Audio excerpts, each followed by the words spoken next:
Alright kids, so today we're going to look at the shape of water. Basically we're going to compare the structure of it to molecules which are very, very similar. Okay, so the dot points we're addressing today are these ones, and they're all about comparing it with reference to two very, very similar elements, or molecules, sorry, not elements.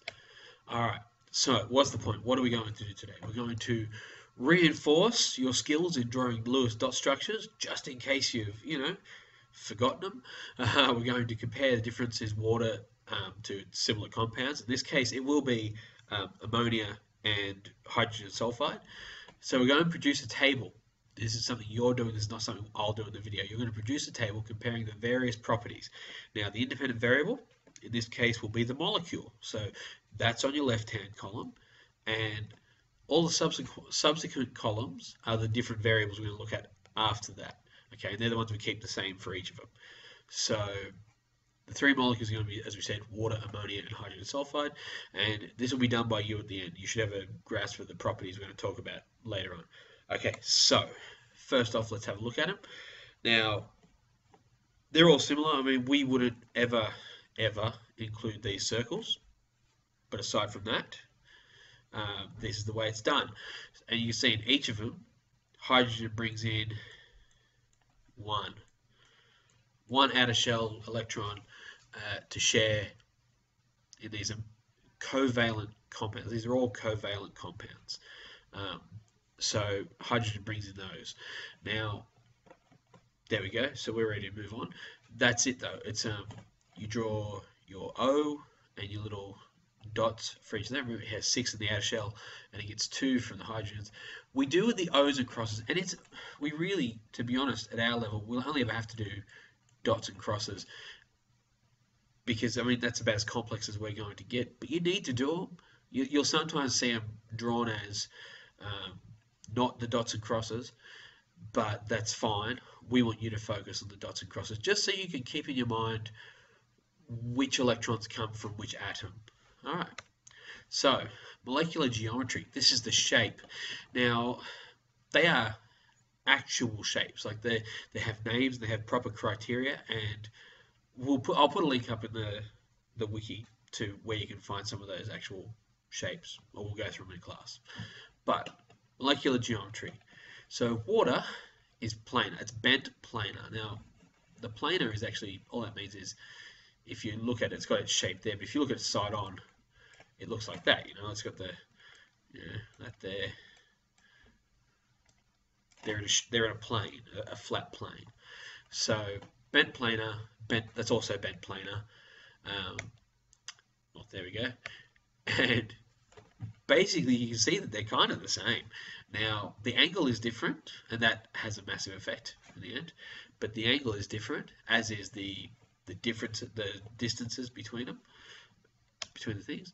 And then we have ammonia, which is a triangular pyramid. Now, what can we look at knowing from what we know, what can we say about each of these? And that is that they are all polar.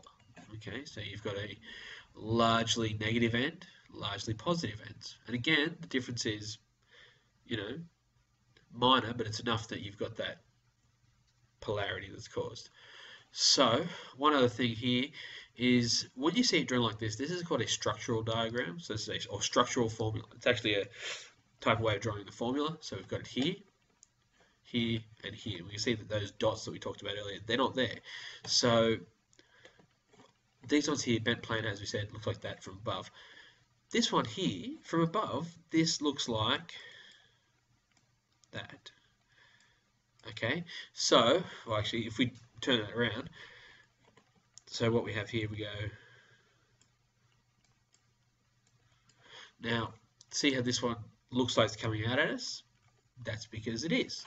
And this one is it drifting off into the back. So that's the shape that represents behind, that's the shape that represents front, and that's one way to get the 3D structure in there. Alright, so the temperatures are different as where it crosses the phases, where it reaches its equilibrium, where it goes backwards and forwards. Basically, the electronegativity of oxygen is what causes water to be, one, a much larger gap, like a much wider gap between phases, but also much higher in the temperature, so it requires more energy to break it apart. All right, or to break it apart. So the electronegativity, that leads to hydrogen bonding, which I think we've already covered. So that's where this is coming from. Now, we see here water is 0 to 100. The reason it's 0 to 100 is because that's what our scale is based on. Ammonia is minus 77 to 33, so that's what, 40, thereabouts between them. And here we're looking at about 20-ish, a bit less than 20. So yeah, more than 20 actually. So small gaps, whereas water has that large one. And the reason water has that large gap is because it's the hydrogen bonding. It's the electronegativity of oxygen. Now, fluorine is the only one which is more electronegative than oxygen, and we see that in the periodic table where it goes. So it goes O. It's not going to work on there. If you look on the periodic table, it goes O, F, everything off the side, and we know electronegativity increases that way and that way, with the exception of the noble gases. So our most electronegative that we tend to deal with is oxygen, and that's where this large amount of energy required to break that apart comes from. All right, those are the comparison of water, which we will always call weird and different, to similar structured elements. All right, so sweet. See you in class.